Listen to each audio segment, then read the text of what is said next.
Welcome to week 34. Your baby is now about 18 inches long and weighs roughly 5 to 5.5 pounds. Most of their body systems are fully developed at this point, and even their lungs are continuing to mature. You have officially passed a pretty significant milestone. If you were to go into labor today, or if your water were to break, your OB likely would not try to stop your labor. Instead, they would usually recommend delivering the baby, because babies born at this stage tend to do very well. If that were to happen, your baby might need to stay in the NICU for a short time. However, the chances of not only surviving, but also avoiding any major complications from being born this early are very high. Babies do really well at this point. So take another deep sigh of relief. You've reached an important milestone. Right now, your baby is growing at about ½ pound per week. They're putting on more fat under their skin, which is what makes them look more and more like a newborn. These fat cells serve another important purpose, too. They help your baby regulate their body temperature once they're born.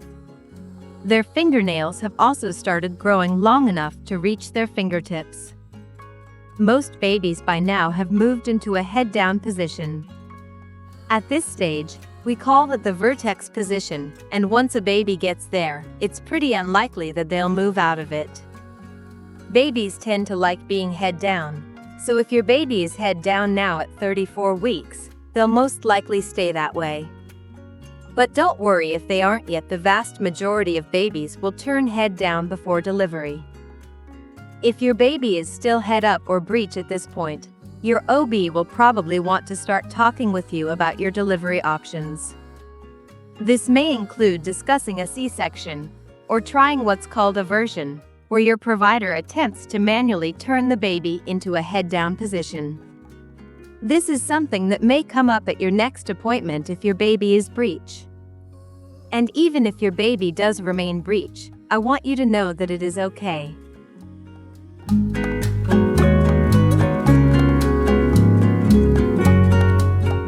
You are now 8 months pregnant, with only about 6 weeks left to go.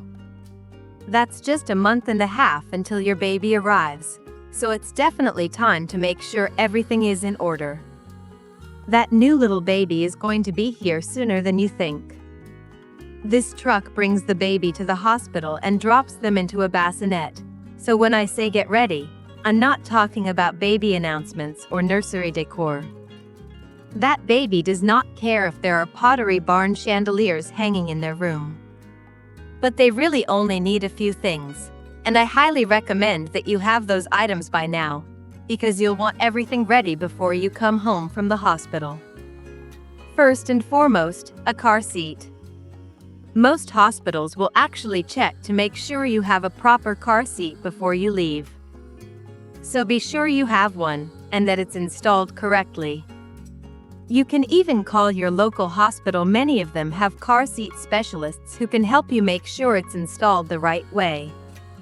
It's estimated that about 50% of car seats are not installed properly, so you definitely want to be sure yours is. Once you're home, you'll need a safe place for your baby to sleep. The American Academy of Pediatrics recommends that your baby sleep in your room for the first 9 months, and even up to a year is better. You can choose whether that's a crib or a bassinet. That part is completely up to you. What they do not recommend is co-sleeping, meaning having your baby in bed with you while you sleep. And I know it's incredibly tempting. You want to cuddle them, keep them close, and it feels so comforting to fall asleep next to them. But babies are safest sleeping in their own crib or bassinet.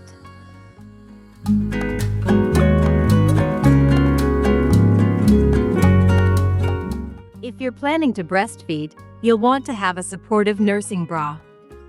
If you're not breastfeeding, you'll need bottles and formula. You'll also want to have diapers, wipes, some clothes, and a few blankets. Those are really the absolute necessities. You could probably get by without the bra, but I still consider it a must. And of course, there are other things you'll likely want too, like a diaper pail, a stroller, or a baby carrier. These are all helpful items to have, but if you don't have them the day your baby comes home, that's okay. You can always get those later. At your next appointment, you'll most likely have your Group B strep test. This involves a small cotton swab that goes into your vagina and your rectum, and then the swab is sent off for a culture. Group B strep is a very common bacteria that lives on the skin, and about 1 in 4 women carry it. It's not harmful to mom, but if it's passed to the baby during delivery, it can cause an infection in a newborn. If you test positive for Group B strep, you'll receive 4 antibiotics during labor, which in most cases prevents the bacteria from being passed to the baby. Often after delivery, the bacteria can grow back, which means you could test positive again in a future pregnancy, and that is completely normal. While your OB is testing you for Group B strep, they may also check your cervix to see if it's starting to thin. All of this is a normal part of your body preparing for delivery over the coming weeks. Right now, you're probably seeing your OB every 2 weeks, but starting at 36 weeks, you'll most likely begin having appointments every single week. Make sure you're doing your kick counts every single day. Kick counting means paying attention to how long it takes to feel your baby move 10 times. You should feel 10 movements within 2 hours. If you want more details on how to do kick counting, go back and watch weeks 28, 29, and 30. I go into it much more in depth there, so if you missed those videos, be sure to check them out. If you're wondering about Braxton Hicks contractions, especially the difference between Braxton Hicks and real contractions, I covered that in week 33. And if you're new to my channel, I've done an entire week-by-week pregnancy series. I also really recommend checking out the trimester videos, especially now, because they contain a lot of information that can be helpful at this stage of pregnancy. I also want to encourage you to comment down below about what's going on in your pregnancy and what you're experiencing. Remember, everyone watching this video right now is likely around 33, 34, or 35 weeks, which means they're going through many of the same things you are. You have a community of women in the comments who truly understand what you're experiencing, and I've been so impressed with how supportive and helpful you all are with one another. So leave a comment, read through other people's comments, and feel free to respond to them as well. You may start to notice that the quality of your baby's movements is changing.